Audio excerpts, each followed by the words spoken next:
amor à Imaculada sempre. Aqui é Diácono João Vitor Mariano. Que alegria receber você aqui no nosso canal.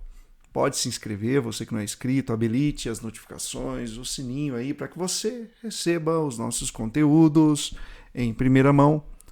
Hoje o vídeo vai ser a continuação da resposta ao protestante pentecostal Jardel do canal Diálogo Aberto com Jardel. Para quem está assistindo esse vídeo, já temos o vídeo 1, que eu vou deixar aqui na descrição, né, do vídeo, onde eu faço uma primeira resposta ao Jardel. Tudo começa quando o Jardel pega um conteúdo meu sobre sola escritura. A gente precisa deixar isso aqui bem claro. E ali naquele vídeo, um pequeno vídeo meu, ele faz um comentário, uma suposta resposta ali, respeitosamente, como ele mesmo diz, e eu fiz uma réplica a tudo aquilo. E o Jardel quer continuar o assunto. Então, para que você tire as suas conclusões de como está o debate até aqui, é interessante que você assista o primeiro vídeo, porque neste vídeo, né, ele faz um questionamento. O que é parádosis? Né? E foge completamente do tema, abordando aqui sobre tradições humanas. Né? E eu vou estar explicando isso aqui. E em momento nenhum ele adentrou a questão da tradição oral e tradição apostólica, que cabe num debate acerca de sola escritura. Vamos tentar entender na Bíblia o que a Bíblia abarca sobre sola escritura e o que a Bíblia abarca também sobre tradição apostólica, tradição oral, né? Os ensinamentos que eram transmitidos por palavra e não por escrita, tá? Mas já respondendo, porque já poderia encerrar este vídeo aqui apenas respondendo a ele, parádosis vem do grego, que significa tradição. Lembrando que aqui pode simbolizar uma tradição benéfica, ou seja, aquela que é transmissão oral e ensinamento genuíno conforme os ensinamentos de Jesus e da Sagrada Escritura, ou pode ser uma tradição humana. Tradição humana essa que Jesus, de forma veemente, né, ele combateu, ele exortou, e nós vamos ouvir o Jardel falando um pouquinho disso aqui e vamos comentar cada parte. No entanto, nota-se que o Jardel não entendeu o fundamento do debate. Ele pega um vídeo meu sobre sola escritura que podemos ligar à tradição, e agora começa a falar de tradições humanas, querendo afirmar que esta é a tradição dos católicos. É essa tradição defendida no tripé da fé católica. Aqui eu quero dizer que o tripé da fé católica nós temos um tripé verdadeiramente. Sagrada Escritura, Sagrada Tradição e o Magistério. Em momento nenhum um católico autêntico vai colocar a tradição acima da Bíblia. Mas também em nenhum momento, conforme a Sagrada Escritura, nós vamos considerar a Bíblia como única vertente de fé. Porque é bem claro o texto que está sendo discutido aqui. A palavra vai dizer que a Sagrada Escritura ela é útil e não suficiente. O grande teólogo Joel Peters, né, ele vai fazer uma analogia. É como se fosse a água, gente. A água é suficiente para que nós possamos viver? Não. Mas a água é útil. Mas além da água, precisamos da alimentação, de um exercício físico, tá? De uma boa saúde emocional. Tudo isso é importante. Assim também para a fé cristã, a vertente da fé cristã não pode ser unicamente a Bíblia. Ela é importante, ela é útil, mas não é a única. Essa é a nossa defesa. Então vamos ver aqui o que o Jardel está dizendo, né? Então, na verdade, nós temos o texto dele, o vídeo, na verdade, né? E eu vou colocar na tela para vocês. Vamos ouvir aqui. Eu adiantei para o ponto 13, tá? Já vou avisar para vocês. Estou adicionando na velocidade 2, até porque ele fala bem pausado ali, senão o vídeo vai ficar muito longo. Vou colocar de uma forma que vocês entendam o que ele está dizendo. Também não quero prejudicar a fala dele. Em cada ponto eu vou comentando. Eu avancei o vídeo lá para os 13 minutos, porque no início do vídeo aqui ele apenas faz a motivação da resposta, mostra o meu vídeo ali e começa a falar uma série de coisas. Então eu coloquei no momento exato onde ele me cita a primeira vez, e aí eu começo a dar para ele aqui as respostas, tá bom? Vamos ouvir o que o irmão Jardel, o irmão protestante pentecostal, tem a dizer.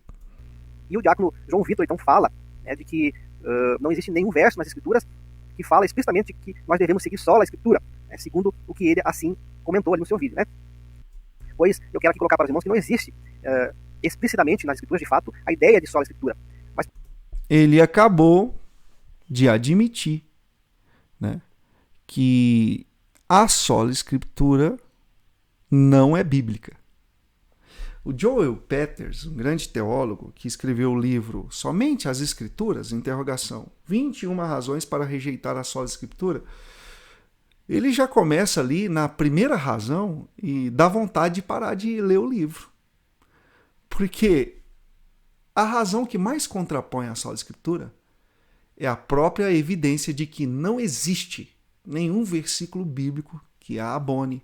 E o nosso irmão Jardel acabou de reconhecer isso. Vamos continuar. Porém, nós temos fortemente os conceitos ensinados por Jesus e os apóstolos. Nós temos os conceitos, assim tal como não temos a palavra trindade de forma explícita nas Escrituras, porém nós conseguimos, através de um estudo mais amplo, extrair, então, o conceito das Escrituras a respeito.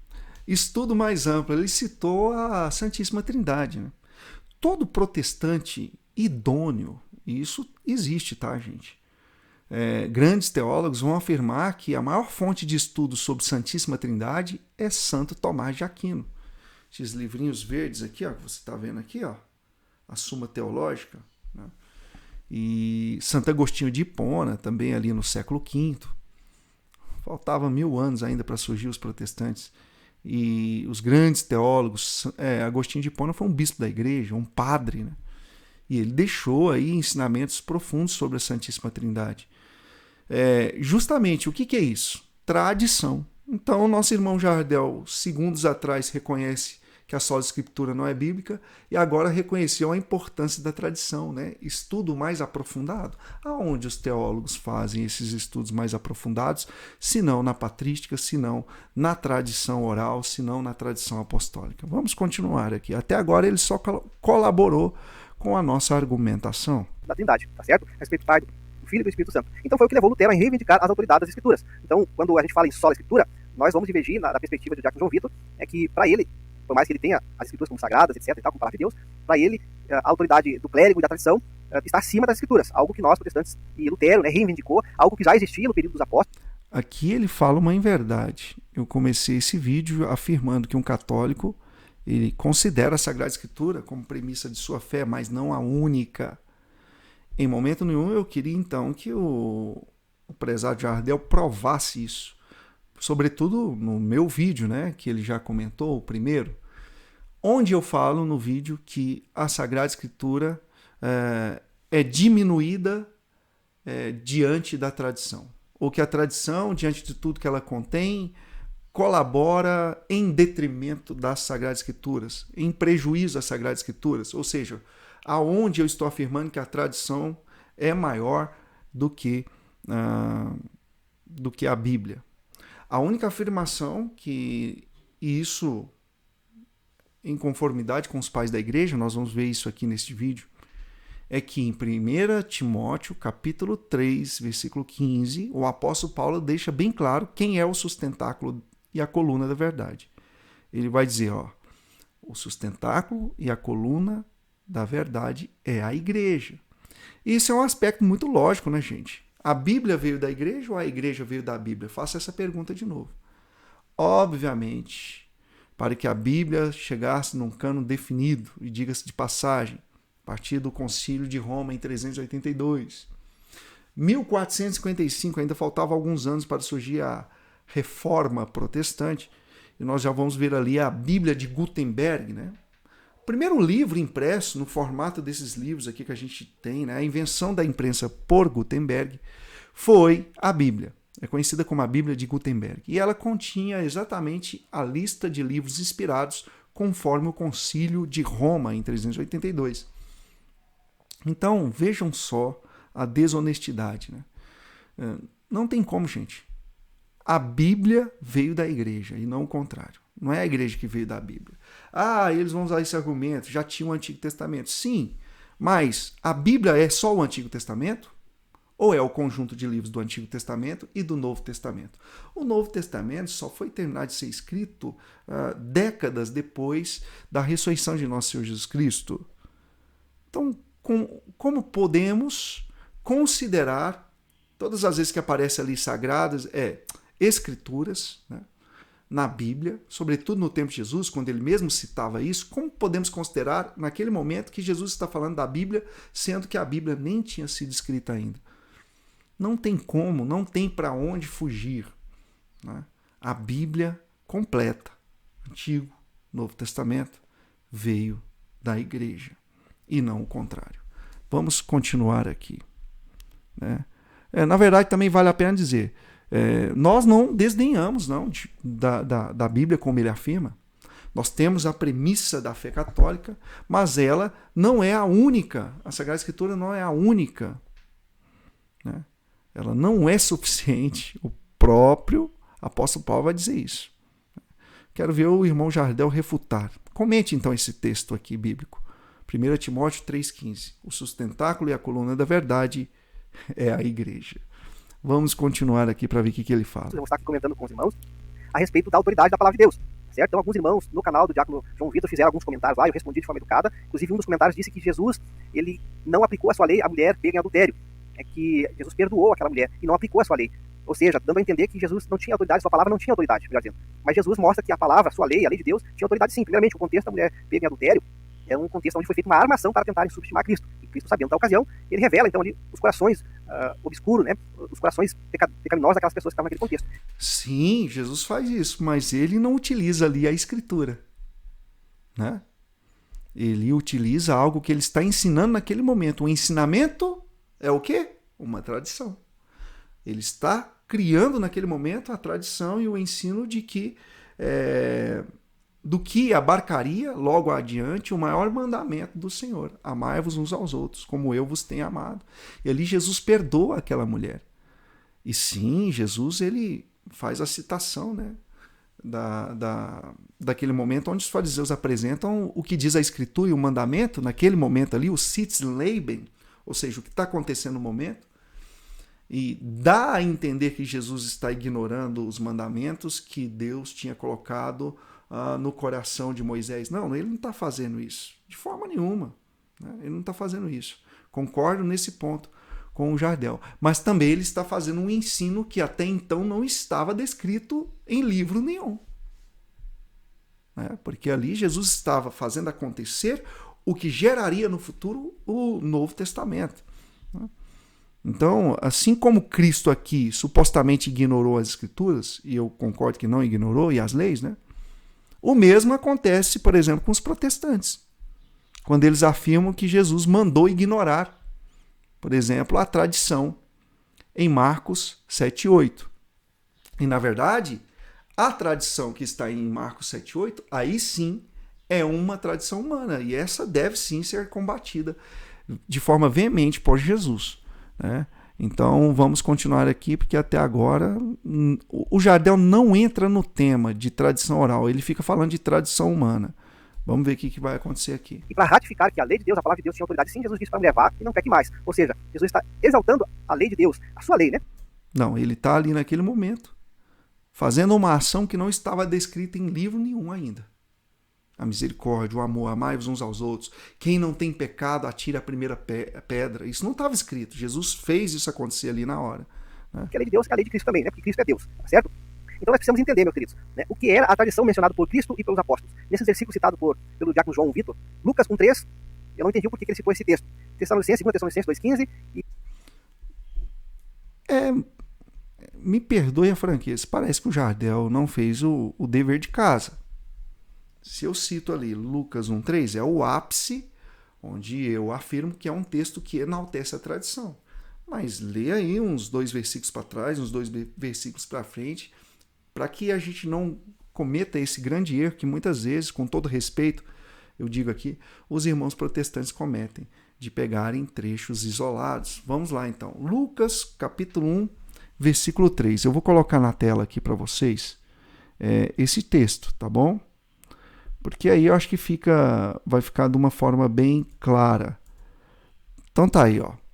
Vamos ver o que diz o texto, porque aí eu acho que vai ficar mais fácil então para o nosso irmão Jardel elucidar conosco. Está escrito aí, ó. Vocês estão lendo junto. Muitos empreenderam, o autor sagrado de Lucas está dizendo, muitos empreenderam compor uma história dos acontecimentos que se realizaram entre nós, como nos transmitiram aqueles que foram, desde o princípio, testemunhas oculares e que se tornaram ministros da palavra. Olha o 3 que ele não entendeu. Também a mim me pareceu, depois de haver diligentemente investigado tudo, desde o princípio, escrevê-los para ti, segundo a ordem, excelentíssimo Teófilo, e o ápice, para que conheças a solidez daqueles ensinamentos que tens recebido. Então, aqui o autor sagrado está afirmando que para escrever o que ele vai começar a escrever agora, no capítulo 1 de Lucas, e diga-se de passagem, um evangelho que causa aí terror, parece, não deveria, terror nos protestantes, porque é o evangelho mais mariano, né, que existe. Então, a Anunciação está aí, a visitação de Maria a Isabel está aí, o Magnificat está aí. Então, esse texto aí, me perdoe a franqueza, mas parece que eles odeiam esse texto. E o autor sagrado está dizendo que consultou, olha aqui, como nos transmitiram aqueles que foram desde o princípio testemunhas oculares e que se tornaram ministros da palavra, né? Muitos empreenderam compor uma história, o versículo 1, dos acontecimentos que se realizaram entre nós. E no número 3, ele fala que está escrevendo, né, conforme aquilo que ele ouviu de testemunhas oculares, que estavam lá desde o princípio, né? E no 4, ele complementa, olha, para que vocês conheçam os ensinamentos, tradição também significa ensinamento, né, transmissão oral, enfim, os ensinamentos que vocês já têm recebido. Então aqui é uma explicação só se eu desenhar para que ele entenda agora. Então é isso. Vamos continuar aqui ouvindo o que ele tem para falar. E 2 Tessalonicenses 3,6, ali menciona assim a palavra tradição. 1 Coríntios 4,7 e 2 Timóteo 2,2, eu também não entendi o porquê ele usou esses textos, mas vamos pegar. 2 Timóteo 2,2, gente, pelo amor de Deus, né? Vamos desenhar de novo. Então tá aqui, ó. Este é o texto, né? Então vamos lá. Número 1. Tu, portanto, meu filho, procura progredir na graça de Jesus Cristo. O que de mim ouviste, não é o que de mim eu escrevi, leste, né? Em presença de muitas testemunhas, confia-o a homens fiéis, que por sua vez sejam capazes de instruir a outros. Esta é a grande força da tradição.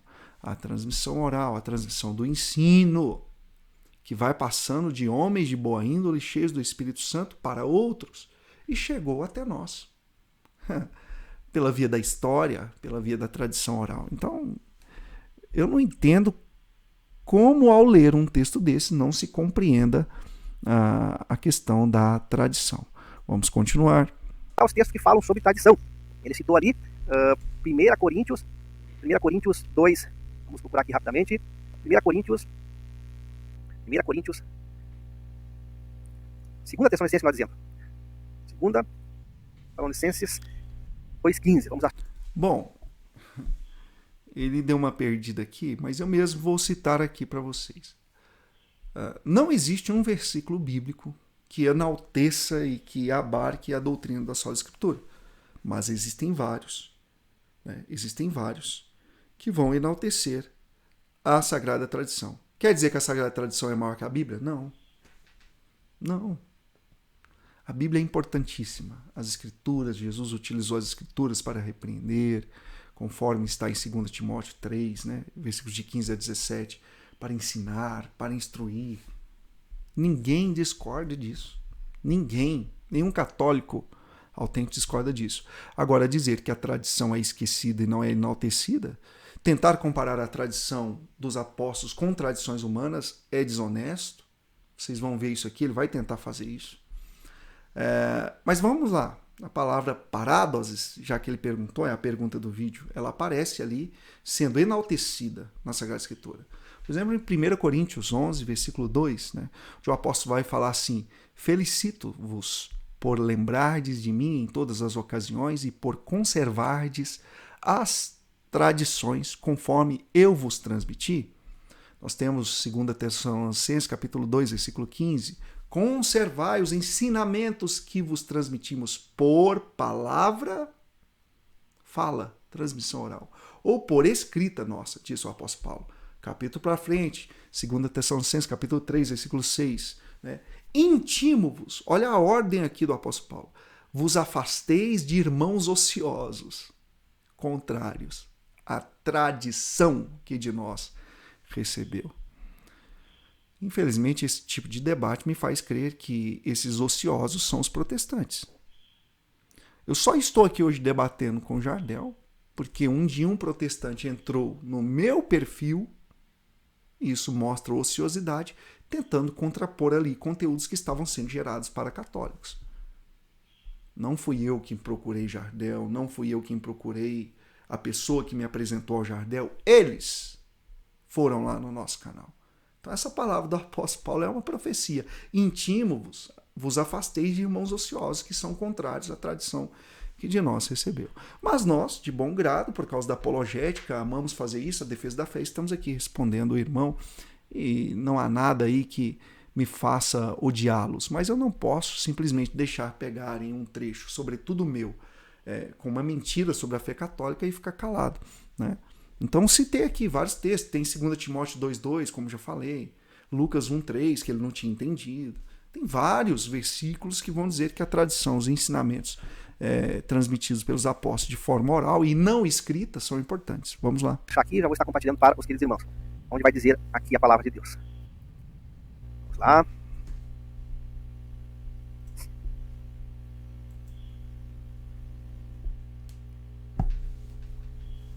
Aqui está o texto, então, em 2 Tessalonicenses 2,15, onde vai dizer: então, irmãos, estáis firmes e retende as tradições que vos foram ensinadas, seja por palavra, seja por epístola nossa. Então aqui está sendo feita a menção de tradições, conforme citou o nosso querido irmão João Vitor. E Parádosis. 2 Tessalonicenses, um capítulo à frente, 3,6, vai falar a mesma questão de tradição. E ele, então, com esses versos, ele quer defender aí de que a igreja, né, que definiu o cânon bíblico. Primeiramente, meus queridos, eu, no momento algum, falei no meu vídeo anterior a respeito de versículos e capítulos e impressão da Bíblia. Eu não estou falando isso, eu estou falando que no período apostólico já havia documentos que para eles eram considerados sagrados e era considerado palavra de Deus autoritativa. E o próprio Cristo deixou bem claro isso, né? Eu vou ler aqui para vocês alguns textos, rapidamente, para não ficar tão extenso esse vídeo. Vou começar com Mateus, no capítulo 15, do 1 até o 11, onde Jesus ali vai ter uma questão muito interessante com os fariseus, né? Então chegaram ao pé de Jesus os escribas e fariseus de Jerusalém, dizendo: por que transgride os teus discípulos a tradição? Guarde essa palavra, a tradição dos anciões, pois não lavam as mãos quando comem pão. Então Jesus aqui vai confrontar esses fariseus e escribas. Aí... Mas qual tradição Jesus está contrapondo aqui? A mesma parádosis de 2 Tessalonicenses 2,15? É a mesma parádosis de 2 Tessalonicenses capítulo 3? É a mesma parádosis de 1 Coríntios 11,2? É a mesma parádosis de Lucas 1,3? Não! A palavra parádosis significa tradição, seja ela humana ou apostólica.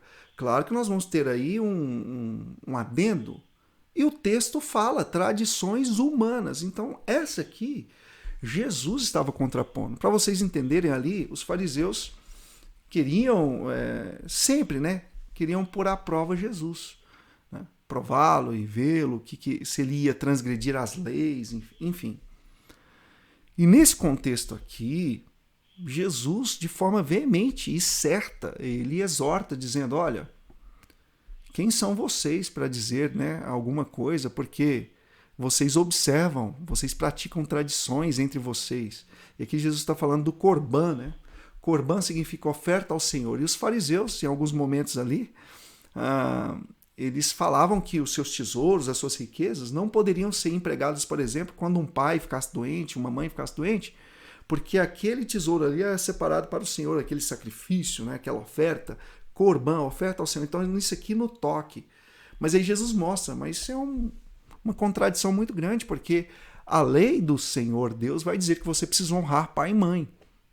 Então Jesus estava mostrando ali a hipocrisia daqueles fariseus. E Jesus deixou bem claro que era uma tradição humana que eles estavam aplicando ali, em detrimento da palavra de Deus. Isso mesmo, das Escrituras. Ali no tempo de Jesus nós já tínhamos as Escrituras no Antigo Testamento. Nós não tínhamos a Bíblia. E é a Bíblia que se relaciona à sola Escritura e não as Escrituras, né? Porque o conceito de sola Escritura é: a Bíblia é suficiente. E naquele tempo não tinha a Bíblia, gente. Tinha o Antigo Testamento, por meio da Torá, né, o Pentateuco, enfim. Textos esses que Jesus utilizou conforme a Septuaginta, né? Nós vamos falar também disso aqui hoje. Mas vamos seguir aqui para ver aonde que vai dar isso aqui. Jesus diz no verso 7, hipócritas, bem professor Isaías, a vosso respeito, dizendo, este povo se aproxima de mim com sua boca e me honra com seus lábios, mas seu coração está longe de mim, pois em vão me adorem, ensinam doutrinas que são preceitos de homens. Outro exemplo de tradições e doutrinas humanas. A palavra humana sempre presente, tá vendo? Mas nos textos que eu citei, parádoses, onde aparece também parádoses, que também nesses textos pode ter a palavra parádoses, se tem o acréscimo da palavra humana, então a Bíblia está deixando bem claro a diferença da parádoses desses textos para a parádoses dos textos que nós citamos aqui em defesa da tradição oral. Vamos lá. Jesus ali coloca, né, que eles estão enaltecendo, né? E ele, porém, respondendo, disse, por que transgredis vós também o mandamento de Deus pela vossa tradição? Porque Deus ordenou, dizendo, honra teu pai e tua mãe, e quem maldisser seu pai ou sua mãe certamente morrerá. Acabei de explicar isso, né, há uns segundos atrás. Mas vós dizeis, qualquer que disser ao pai ou à mãe, é oferta ao Senhor, o que podeis aproveitar de mim, se não precisa honrar nem seu pai nem a sua mãe, e assim invalideis pela vossa tradição do mandamento de Deus? Então, naquele contexto ali, os religiosos daquele período criaram algumas leis casuísticas que na ideia deles, que na cabeça deles, substituir o mandamento. Isso mesmo, na cabeça deles, tradições humanas. Não é a mesma parádoses dos textos que citamos do apóstolo Paulo. De honrar pai e mãe por sacrifício, né, uma oferta, corbã, conforme o texto lá, não precisaria obedecer o mandamento de honrar pai e mãe. Né? Então, eles estavam colocando uma tradição criada por homens acima das escrituras. E Cristo vem e corrige, né, a postura daqueles religiosos, fariseus, escribas naquela ocasião. E coloca, então, a palavra de Deus, né, a lei de Deus no devido lugar. Ou seja, vocês estão invalidando o mandamento de Deus por causa de tradição de homens. Tá certo?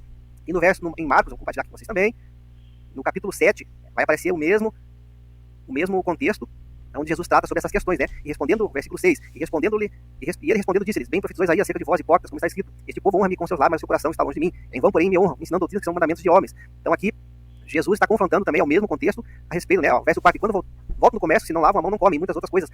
O Jardel mesmo explica, é o mesmo contexto. Tradição humana, não tem nada a ver com a parádoses dos textos que eu citei. Há que receberão para observar como lavar mãos e copos, e jarros e os vasos de metal e camas. Então Jesus está aqui criticando, né, a postura daqueles religiosos que estavam valorizando. Ó, verso 9 diz, eles bem invalidais o mandamento de Deus para guardardes a vossa tradição. Então Jesus está aqui criticando os fariseus, né, aquele contexto. Então, para nós entendermos, queridos irmãos, havia diversas tradições entre os judeus. E uma delas eu estou mencionando para vocês aí, que era esse hábito de lavar mãos, copos, outros tinham o hábito de se banhar.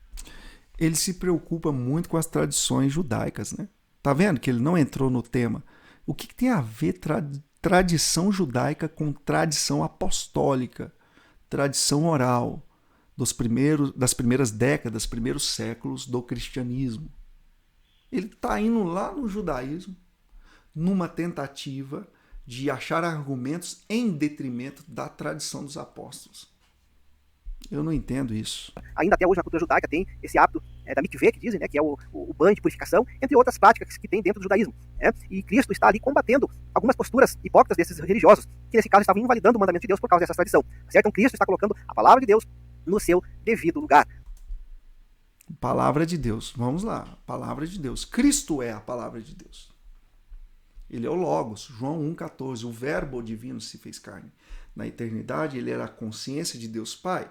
Na encarnação do verbo, no ventre da Virgem Maria, conforme Lucas capítulo 1, conforme profetizado em Isaías 7,14, Cristo, o Logos, se encarna. Ele é a palavra de Deus. Certo? Mas nós não podemos confundir Cristo, palavra de Deus, com Bíblia.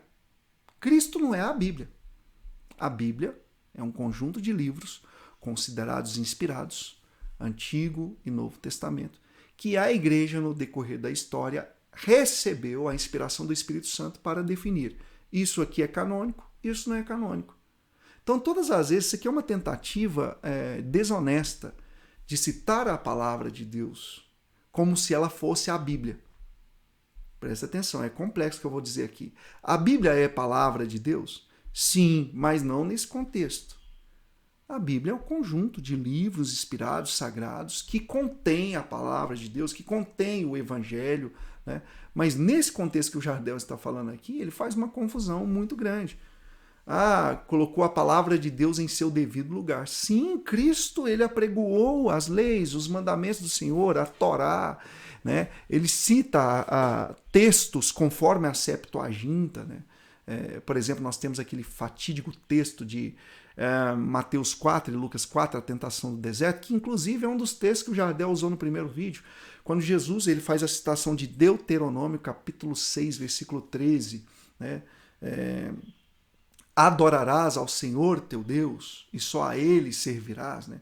Esse adorarás aqui, nós vamos ver no original do grego, porque o Novo Testamento, e nós estamos falando aqui de Novo Testamento, foi escrito em grego, e nós vamos ver ali, quando nós comparamos, por exemplo, a Septuaginta, que é o códex que inspira e que gera o cânon católico a partir do Concílio de Roma, em 382, que Jesus citou justamente o texto conforme está na Septuaginta, adorarás. Né? Os protestantes, eles consideram o texto massorético, né? Que é um texto em hebraico, né? Mas eles focam muito neste texto e, quando se trata de Novo Testamento, se esquecem de olhar para o original do grego. E aí nós vamos ver que o texto que está lá no texto massorético, a palavra não é adorarás, é temerás. Né? E os protestantes atacam muito isso quando a gente fala da Septuaginta. Vocês vão ver daqui a pouco. Né? Então, o que a gente tinha ali na época era, né, sobretudo, escritos relacionados ao Antigo Testamento. E futuramente, quando o Novo Testamento, né, ele recebe aí essa versão da Septuaginta, e a Septuaginta, na verdade, é o Antigo Testamento, o texto em hebraico também veio para a Septuaginta. Né? A Septuaginta ela é bem fragmentada. Então nós temos o texto em hebraico que veio e foi traduzido na Septuaginta, ou seja, para o grego. E quando nós fazemos o cruzamento do original do Novo Testamento, que é aqui o caso, né? Mateus capítulo 4, nós vamos ver que o texto que está no original do grego diz que Jesus usou a palavra adorarás, que é a mesma palavra que está na Septuaginta. E não o texto massorético que diz temerás, que é o texto que os protestantes enaltecem. Né? Então nós já estamos aqui afirmando categoricamente que Jesus, não é que ele cita a Septuaginta, tá? Isso aqui é uma questão de lógica. A Septuaginta ainda não estava completa, o Novo Testamento não tinha sido escrito, né? Mas nós já tínhamos os textos em hebraico traduzido para o grego, nisso que nós chamamos do códex, né? De um dos códex lá da Septuaginta, do Antigo Testamento, hebraico para o grego. Né? Vocês entenderam o que eu quis dizer. Quando nós vamos ver lá na frente a escrita do Novo Testamento em grego, original, né? Grego koiné, nós vamos ver que o texto está conforme a Septuaginta e não ao texto massorético. Então, presume-se que o quê? O autor sagrado, né, quis denotar que Jesus usou a palavra conforme está na Septuaginta e não conforme está no texto massorético. É uma resposta que eu já estou dando aqui aos questionamentos que vocês vão ver aqui agora. Ou seja, a palavra de Deus é autoridade, a palavra de Deus é que deve regir a vida da pessoa, do ser humano. Aquele que quer seguir a Deus precisa entender que tem que se submeter à palavra de Deus. Então, essa ideia de que a Igreja Católica que criou a Bíblia não é correta, tá certo? Por mais que a gente sabe que a Igreja Católica teve a sua contribuição em imprimir, em organizar a Bíblia em capítulos e versículos, nenhum protestante sincero e honesto nega essa questão. Não entendi. Ele falou que não, mas depois falou que sim. Foi a Igreja ou não foi a Igreja que definiu a lista dos livros canônicos? Não vamos longe não. 1455 a impressão dos primeiros livros. A invenção da imprensa por Gutenberg. Peguem a Bíblia de Gutenberg. Ela tem os livros conforme o cânon católico ou os livros conforme o cânon protestante. Então, é uma pergunta a ser feita. Mas aí logo depois ele reconhece, né? Foi a Igreja Católica, sim. Ele reconhece. O pai da igreja tiveram a sua importância em ajudar a formar o cânon? Tiveram. Mas nenhum pai da igreja vai... Eu gostaria que o diácono João Vitor nos apresentasse fontes contemporâneas dos discípulos que mostram algum pai da igreja negligenciando ou deixando de dar a devida importância à palavra de Deus como autoridade máxima. Gostaria que o diácono João Vitor fizesse isso. E eu quero aqui ler para vocês, então, o texto. Aqui ele pede algo impossível e totalmente fora da curva. Nenhum católico acredita Porque não tem isso na patrística. Um pai da igreja negligenciando a palavra de Deus. Véio. Isso é um pensamento seu. É uma hipótese na sua cabeça. Me perdoe a franqueza, irmão. Nenhum vídeo meu você vai ver eu falando, olha, o pai da igreja tal negligenciou a palavra de Deus. Nunca! Sagradas Escrituras, Sagrada Tradição e Magistério, eles sempre vão considerar isso. Mas não vão considerar só a Escritura. Gente, parece que a gente tem que desenhar. Mas eu posso mostrar para o prezado irmão Jardel. Eu vou pegar aqui nos meus arquivos. Cadê? Está aqui. Citações. Eu não tenho citações aqui dos pais da igreja que negligenciam a palavra de Deus. Por quê? Porque não é cristão negligenciar a palavra de Deus. Mas eu tenho. Os pais da igreja enaltecendo a tradição que você nega. E aí? Até quando? Vocês vão parecer mais judeus? Nada contra os judeus? Até quando vocês vão parecer mais judeus do que cristãos? Talvez isso aqui seja em detrimento dos judeus, porque, me perdoe a franqueza, talvez seja pior para eles parecerem com protestantes, porque está difícil, gente. Mas vamos lá. Com todo respeito. Vamos ver aqui o que falaram os pais da igreja sobre a tradição. Clemente de Roma, né, que foi papa da igreja ali por volta do ano 100. Se, porém, alguns não obedecerem ao que foi dito por nós, saibam que se envolverão em pecado e perigo, não pequeno. Carta aos Coríntios 59:1, tá? Lembrando que não quer dizer que isso aqui seja a primeira epístola, tá? É uma carta que ele escreveu também à igreja de Corinto. Documento da patrística, tá? Santo Inácio de Antioquia. De maneira semelhante que todos respeitem os diáconos, como eles respeitariam Jesus Cristo. E assim como eles respeitam o bispo como uma tipologia do Pai, e os presbíteros como o concílio de Deus e o colégio dos apóstolos. Sem estes, não se pode chamar de uma igreja. Né? Santo Inácio, Carta Australianos, número 3.1. Aqui ele mostra a estrutura e enaltece a igreja, assim conforme está em 2 Timóteo 3,15. E já lemos esse texto. Eusébio, quando falava ali de Santo Atanásio, citando Santo Atanásio, como ele agia, né? Ele advertia, antes de tudo, as igrejas das diversas cidades que evitassem sobre todas as coisas as heresias que começavam então a se alastrar, e exortava-as a se aterem tenazmente à tradição dos apóstolos.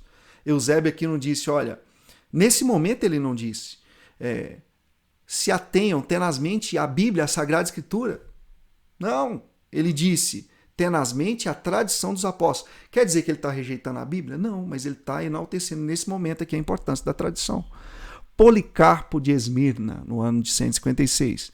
Desde que me tornei discípulo dos apóstolos, ou seja, Policarpo teve contato com os apóstolos, sou doutor do povo. O que me foi transmitido, ofereço o que me foi transmitido. Ali os apóstolos não tinham escrito nada ainda do Novo Testamento. Não, olha aqui. Foi transmitido. Transmitido como, gente? Transmissão, ensinamento. Ensinamento que se passa. Ensinamento oral, né? Que é o significado da palavra parádosis. O que me foi transmitido, ofereço aos discípulos, que são dignos da verdade. Olha aí, a verdade está vindo por onde? Pela Escritura? Não, pelo que foi transmitido por aqueles que tinham a outorga de transmitir os ensinamentos de Jesus. Gente, João capítulo 21, versículo 25, vai dizer, Jesus fez muitas outras coisas que não caberiam em todos os livros do mundo. Ele fez muitas coisas diante dos discípulos que não estão na Bíblia, mas que foram transmitidos e ensinados pelos pais da igreja. Né? Temos, por exemplo, o exemplo fatídico ali de um diálogo, né? Um diálogo ali entre dois pais da igreja, onde um afirma para o outro um aspecto bíblico que não está ali de forma explícita na Bíblia. Quando Jesus foi ser batizado no Jordão, né, por João Batista, diz que surgiu uma labareda de fogo, né, um sinal de fogo que se acendia sobre Jesus. Isso aí é um ensinamento, uma transmissão oral. E aonde que está isso na Bíblia? Na Bíblia não fala disso. Ali fala que Jesus foi batizado, né? Enfim, que teve sim um sinal ali, mas que não foi um sinal de fogo, né? Não tem esse detalhe do fogo como a patrística ensina. Isso aí é considerado ensinamento da tradição apostólica. Não está na Bíblia de forma explícita, mas é um ensinamento que deve ser considerado. Houve um sinal de fogo ali no batismo de Jesus, né? Pápias, em 130. Vamos ver o que ele fala aqui. Caso viesse alguém que tivesse convivido com os presbíteros, eu procurava saber os ditos dos presbíteros. Aqui ele não está falando assim, ó, eu procurava saber o que eles escreveram. Isto é, o que haviam ensinado André, Pedro, Felipe, Tomé, Tiago, João, Mateus, ou qualquer outro discípulo do Senhor.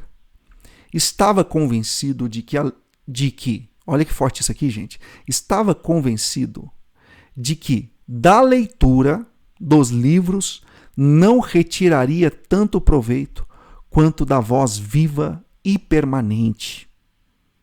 Esse dito aqui está escrito no livro História da Igreja, capítulo 3, versículo 39, também faz parte da patrística, né? O autor é Eusébio. O grande Irineu de Lyon, no ano de 202, esse vídeo aqui já está quase maior do que o do Jardel, já estou terminando. Ó. Quando são os gnósticos vencidos pelos argumentos tirados das Escrituras, retorcem a acusação contra as próprias Escrituras. E quando, por nossa vez, os levamos à tradição que vem dos apóstolos, está vendo ele diferenciando Sagrada Escritura e tradição? Olha o que ele fala. E quando, por nossa vez, levamos eles à tradição que vem dos apóstolos e que é conservada nas várias igrejas pela sucessão dos presbíteros, então se opõem à tradição. E aqui também acaba com essa estrutura protestante. Quem denomina um pastor? Hoje mesmo eu posso me denominar um pastor e abrir uma igreja aqui. Sucessão dos presbíteros, né? Os discípulos passavam a outorga da continuação do cristianismo, do ensinamento do evangelho para um próximo, né? A ordenação, né? Os bispos católicos são ordenados, ninguém se denomina bispo, né? E olha que interessante aqui. Isso está escrito no Contra as Heresias, número 2, pontos de 1 a 2, tá bom? Outra frase do grande Irineu. Aí está claro a quantos querem ver a verdade. A tradição dos apóstolos manifesta em toda a igreja, disseminada pelo mundo inteiro. Contra as heresias. Ponto 3, capítulo 3, ponto 3, de 3 a 1, né, para ser exato. Mais um.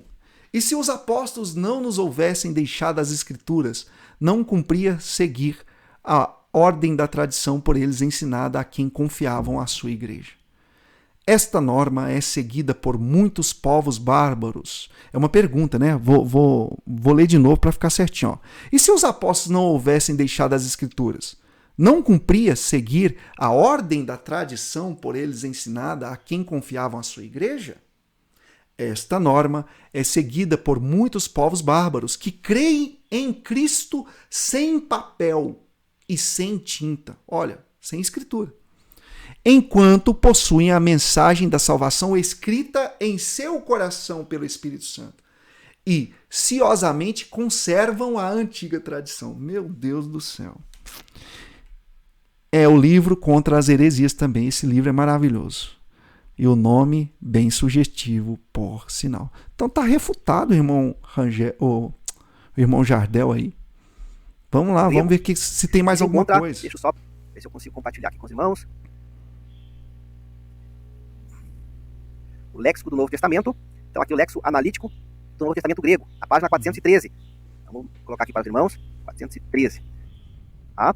Os irmãos não acharem que eu estou falando 473, melhor dizendo. Vamos lá. 473. Tá? Aqui os irmãos vão ver. Eu vou dar um zoom aqui, para ficar um pouquinho melhor. Aqui, ó.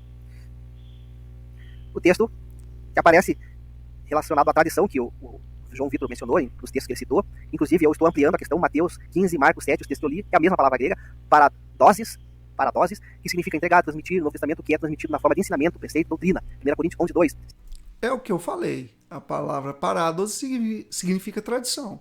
Mas se for adicionado a palavra humana, dá para diferenciar da tradição que o apóstolo Paulo enalteceu, e é essa que seguimos, não a tradição humana. Então aqui eu acho que ele vai dar a volta, e eu já expliquei tudo. 2 Tessalonicenses 2,15, que é o texto citado pelo diácono João, tradição, lei tradicional, passada de geração em geração. Mateus 15, que é aquilo que eu mencionei para vocês anteriormente, tá certo? Então, tradição, segundo a raiz. Aqui ele quis comparar a tradição apostólica enaltecida pela Bíblia com a tradição dos judeus. Está vendo a desonestidade? E é um pecado isso aí.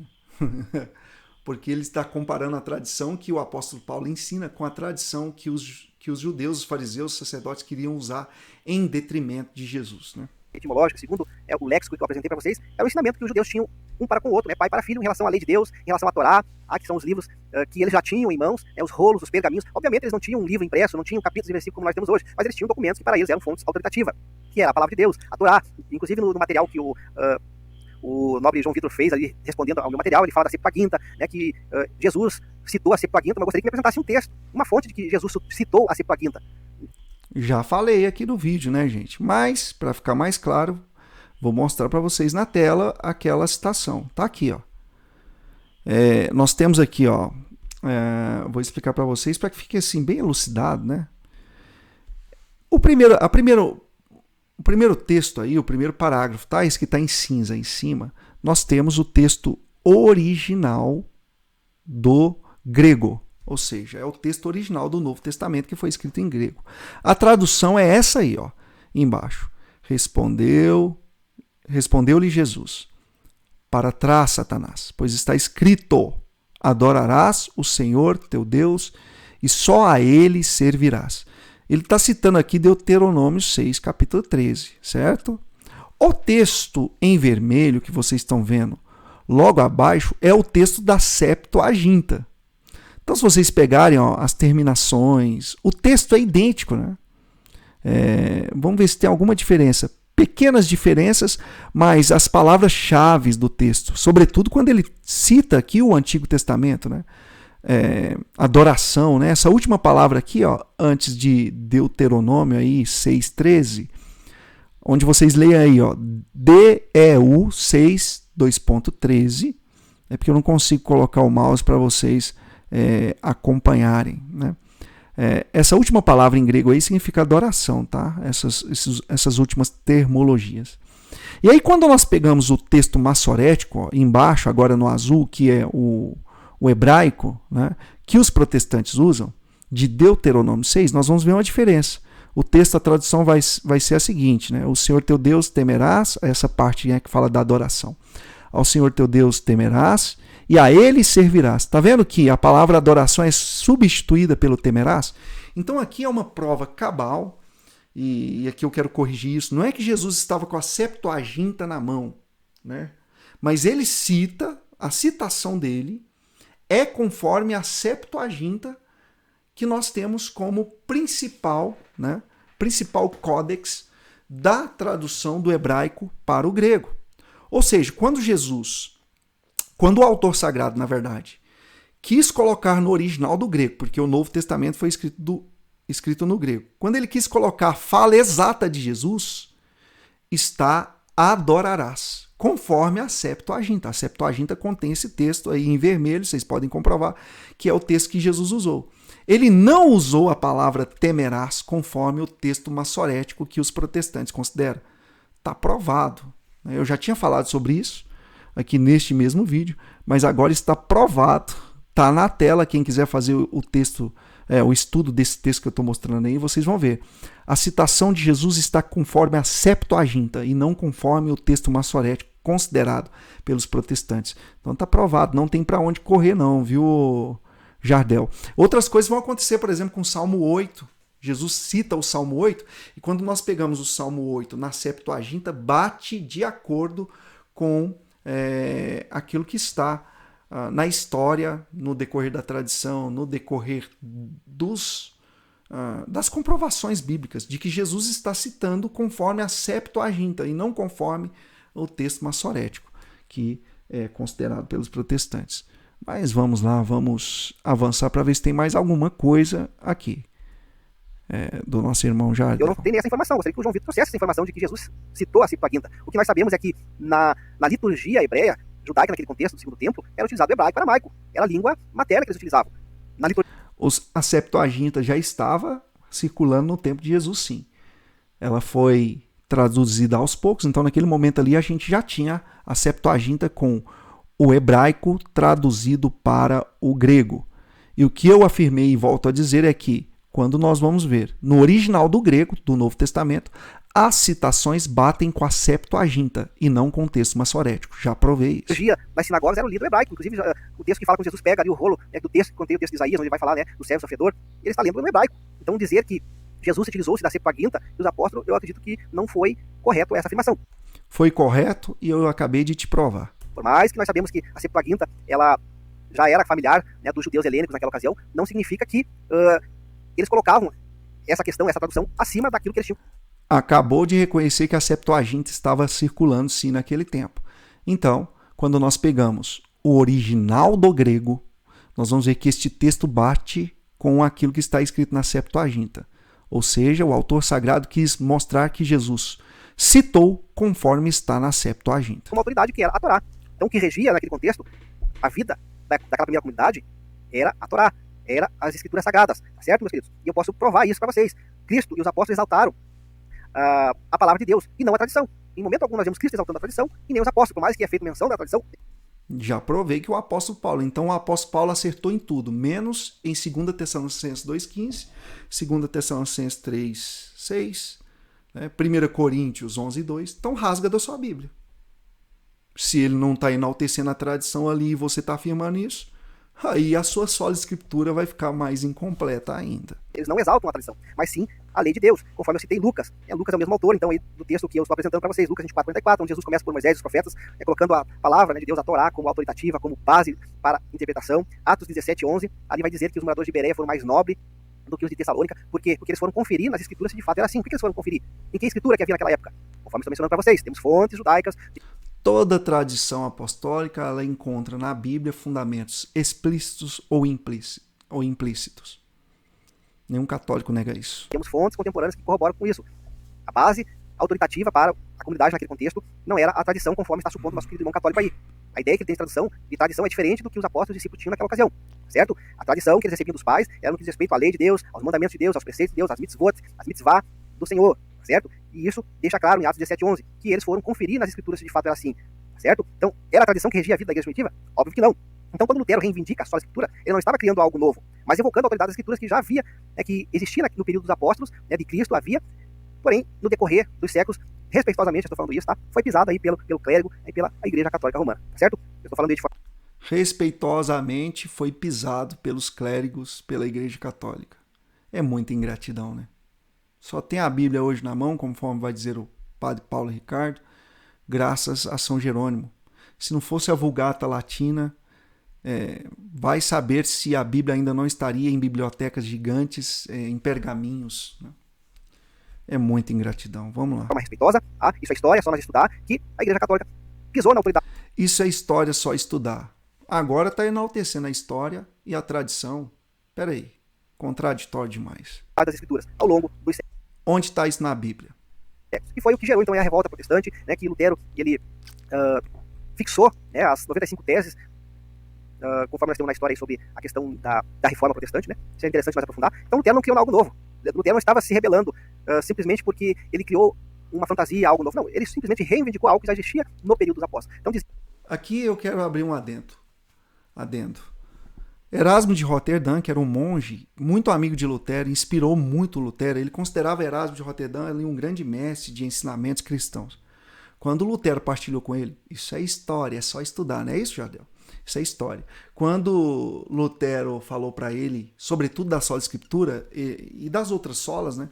Erasmo de Roterdã deu uma exortada nele e disse assim: se isso que você propõe se tornar verdade dentro do cristianismo, na verdade, se tornar realidade dentro do cristianismo, certamente o cristianismo vai se transformar em algum ponto um amontoado de seitas.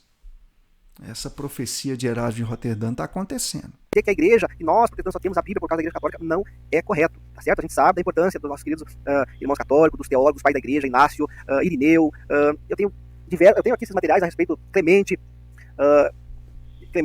Eusébio, todos esses pais da igreja tiveram a sua importância, sim, no desenvolvimento do cano. Já citei porém, todos eles aquilo aqui. que era considerado sagrado já existia no tempo dos apóstolos. E nós temos Pedro, inclusive Pedro, deixando bem claro que as cartas e epístolas de Paulo eram respeitadas e tidas como sagradas naquele período. Tá certo, meus queridos irmãos? Então, essa fala do nosso querido irmão Diácono João Vitor não foi correta ele usar esses textos que ele usou, pois nós não vemos em momento algum Cristo e os apóstolos exaltando as tradições. Ao contrário, nós vemos Cristo confrontando as tradições, colocando a lei de Deus, que é a sua lei.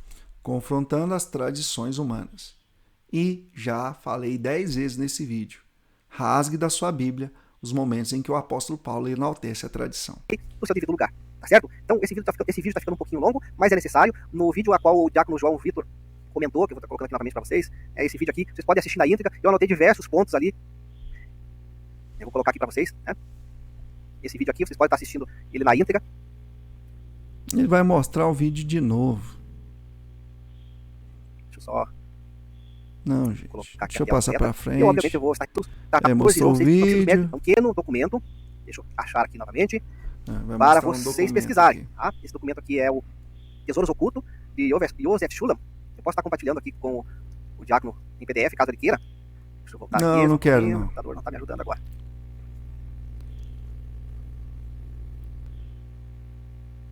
Aqui. Eu recomendo esse material, como tem os outros materiais que podem nos ajudar nas nossas pesquisas. Então esse material aqui vai ajudar e vai trazer algumas fontes sobre o que era utilizado, quais os materiais que os discípulos da comunidade judaica naquela ocasião utilizavam para fazer as suas pesquisas. Nós temos aqui alguns métodos que eles utilizavam para fazer as suas exegeses, tá? Suas pesquisas, né? Eu vou colocar aqui uma questão muito interessante ao querido Diácono Vitor, que eu vejo que ele precisa dar uma aprofundada um pouco mais aí para trazer ao seu público aí as informações um pouco mais corretas, né? Com um maior embasamento. Ele se preocupou muito em responder o meu vídeo apressadamente e falhou em muitas questões. Ele fala sobre a nova aliança, né? Como se eu respondi ponto por ponto, né? Então, gente, aqui eu vou deixar também o link, diferente do Jardel, né? Não sei se ele linkou realmente o meu vídeo, mas eu vou deixar aqui o link de toda a cronologia desse debate e você tira as suas conclusões. Ele afirma aqui, por exemplo, que ele pesquisou, utilizou de pesquisa acadêmica. Não é soberba não, mas está vendo os livros aqui atrás. Você acha mesmo que eu estou falando aqui coisa da minha cabeça? Poderia citar aqui a Suma Teológica, os documentos da patrística que nós temos acesso hoje. Então, o resumo é, vocês podem conseguir debater com pessoas que são católicos de IBGE. Me perdoe, porque eu sei que infelizmente isso existe.